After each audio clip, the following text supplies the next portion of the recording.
What is up, everyone? It's another day, another chance for me to spew some thoughts about the game we've all been waiting for, Ashes of Creation. And today I want to dive into a topic that's been buzzing in my head, the end of alpha, the start of beta, and when this game might actually launch. That's right, I said it. Launch.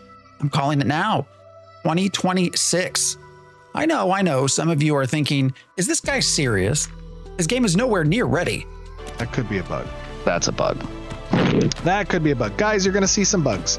I get it. I was right there with you, but then I started noticing the little signs, these little flags that have been popping up lately, and they've got me thinking we're on a much faster track than anyone expected. Let's start with the timeline. Even though Intrepid's history is full of delays, Phase 3 of Alpha 2 was originally set for May 2025, but got pushed to August 4th, then again to August 26th.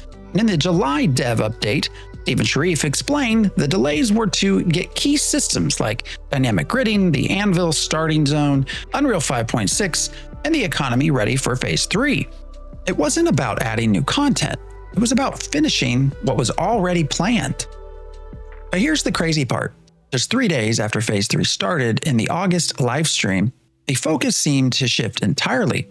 Margaret and Steven began talking about the next big deliverable. That next big deliverable was beta. Steven said, the train is now on a new track, and that track is how we get to beta. Your job is to provide a schedule, essentially a roadmap internally that looks towards the next big deliverable. Yeah. Beta. And that next big deliverable is beta when it comes to a phase. So we know there's a lot to get done with regards to that. But those plans, the train is now on a new track.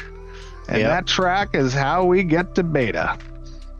The very next day, during the Copium Clinic interview with Steven talked about exit criteria for alpha, something he brought up without even being asked. He said, now the mind shifts. How do we exit? And what does that look like? What does it mean to move into beta? He even told the community to look forward to the next year as they talk about beta and launch. Now the mind shifts. The mind is, how do we exit? And what does exit mean? Right? What does it mean to move into beta? Once we get into beta, obviously then that's going to shift towards how do we launch?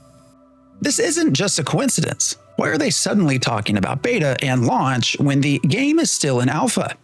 I think they're preparing us for an earlier than expected release. In another interview on the Golden Feather Tavern, Steven dropped some more bombshells. He mentioned having the story for the first post-launch update already planned. Think about that. They have almost no story in the game right now, but they've already mapped out the first expansion. There's a few ways to think about expansions. Obviously, from a storyline perspective, I think we have a pretty good handle of what the launch story is going to be, what the first update is going to be, and then a little bit thereafter, we have a lot of ideas of arcs that it could go on based on kind of community sentiment, thoughts, direction, how they engage with the storyline. I think can help to inform that, as any good storyteller would want to do. That sounds awfully familiar.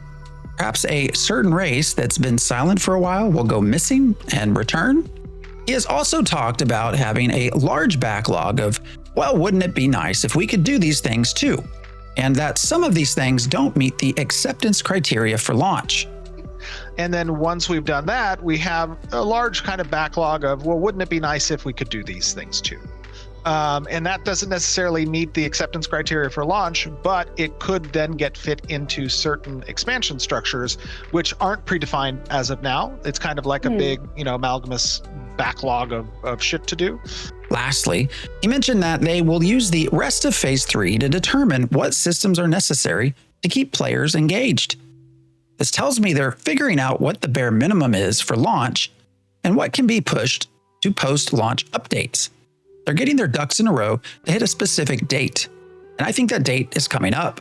It is something then that will come into greater clarity as we get through more of Phase 3 and understand, what systems really are necessary to keep the loops humming and shining well from a player engagement and user story perspective. Here's the biggest flag of all. Intrepid is adding marketing to the November update for the new Harbinger system. Why would you start spending real money on marketing when core systems like the economy, vassalization, and dynamic gridding are still not working. Makes no sense. Unless you're trying to build momentum for a quick push to beta, and then possibly to launch.